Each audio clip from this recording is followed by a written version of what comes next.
আজকে সানডে, আর এই সানডে মানেই একটু হেয়ার কেয়ার, একটু স্কিন কেয়ার ডে। তো আমি আজকে একটা খুব চটজলদি এবং খুব ফাঁকিবাজে একটা হেয়ার কেয়ার করব। আর এটার জন্য আমার যে জিনিসগুলো লাগবে, প্রথমেই লাগবে একটা নারকেল তেল। আমি ইউজ করি প্যারাশুটের এই নারকেল তেলটা। এটা আমার জন্য খুব সুইটেবল, আর মাঝে খুব চুল উঠছিল। আর এই প্যারাশুটের হেয়ার অয়েলটা ইউজ করবার পরে আমার সেটা বন্ধ হয়ে গেছে, এখন একদমই চুল উঠছে না। এছাড়া এই নূপুরের একটা হেনা, একটা আমলা পাউডার লাগবে, আর একদম চুলের জন্য যেটা একদম সব থেকে মহা ওষুধ, সেটা হচ্ছে শিকাকাই পাউডার। তিনটাকে আমি মিক্সড করব।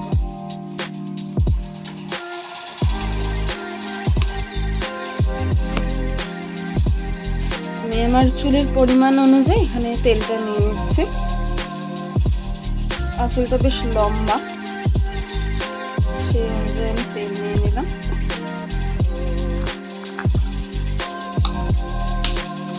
এরপরে আমি যেটা নেব সেটা হচ্ছে শিকাকাই পাউডারটা।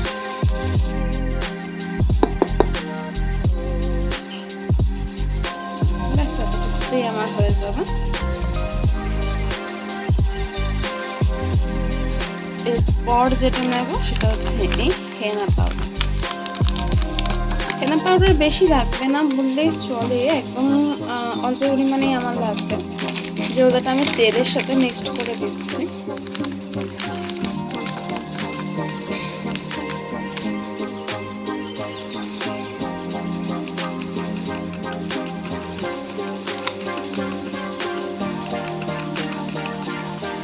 আমার অল্পই ছিল, আমি পুরোটাই প্রায় দিয়ে দিচ্ছি।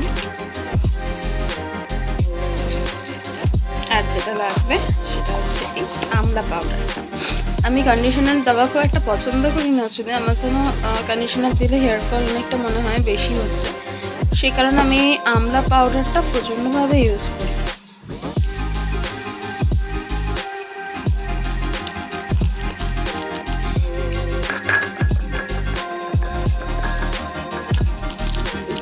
আমলা পাউডারটা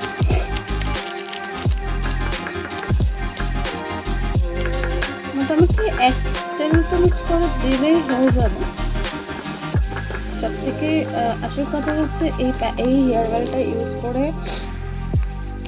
করার পরে কন্ডিশনার দেওয়ার দরকার পড়ে না। হেয়ার অয়েলটা এত সুন্দর।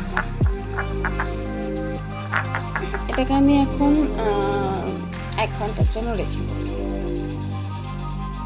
1 ঘন্টা পরে আমি দেখাচ্ছি যে তেলটার কালারটা ঠিক কিরকম হবে।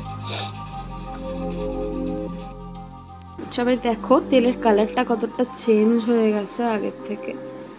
এটাকে যদি তোমরা আরো বেশিক্ষণ রাখতে পারো, মানে ধরো 1 ঘন্টা 2 বা 1 ঘন্টা 3 রাখতে পারো, তাহলে কিন্তু তেলের কালারটা আরো সুন্দর হবে। কিন্তু আমার হাতে একদম সময় নেই, তাই আমি এটাকে ঘন্টাখানেক মতোই রেখেছি। তবে এটাও কিন্তু ভালোই কাজ করে, মানে তোমরা যদি চাও, তোমাদের যদি কারোর কোনো তাড়াহুড়ো থাকে, তাহলে কিন্তু তোমরা এরমভাবে হেয়ার অয়েলটাকে ইউজ করতে পারো।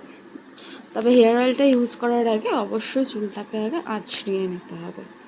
আঁচড়িয়ে তারপরে এই হেয়ার অয়েলটা করে 2 ঘন্টা মতো রেখে তারপরে অবশ্যই তুমি শ্যাম্পু করে নেবে। শ্যাম্পুর সাথে তুমি চাইলে কন্ডিশনার নাও ইউজ করতে পারো, তাহলে চুলটা তাও সুন্দর সিল্কি থাকবে। চলো এবার এটাকে আমরা অ্যাপ্লাই করে নিই।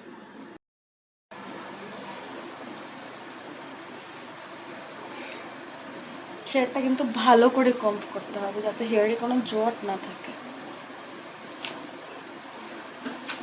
অ্যাকচুয়ালি এই একটা দিনই সময় থাকে হাতে একটু হেয়ার কেয়ার করবার জন্য।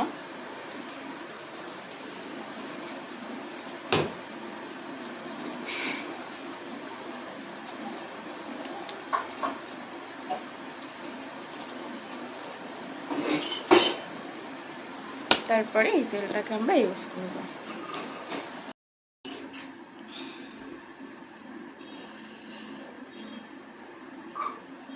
এইটাকে এবার আমি মাথায় দেব।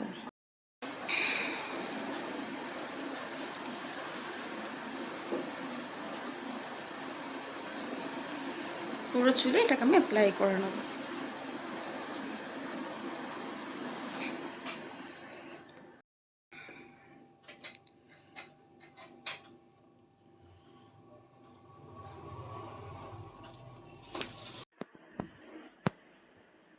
শ্যাম্পু করে আমি চলে এসেছি এবং কোনো রকম কন্ডিশনার ইউজ করিনি। দেখুন চুলটা কি সুন্দর শাইন করছে এবং চুলে কিন্তু কোনো রকম কোনো জট নেই। আর এই তেলটা কারো যদি গ্রে হেয়ারের সমস্যা থাকে ইউজ করতে পারেন, কারোর যদি হেয়ার অনেক ফ্রিজি হয়ে থাকে ইউজ করতে পারেন। তেলটা খুব ভালো তেল। যদি ইউজ করে ভালো লাগে অবশ্যই আমাকে জানাবেন। যদি তবে লাইক, ভিডিওটা ভালো কমেন্ট লাগে এবং সাবস্ক্রাইব করে পাশে থাকবেন। ধন্যবাদ।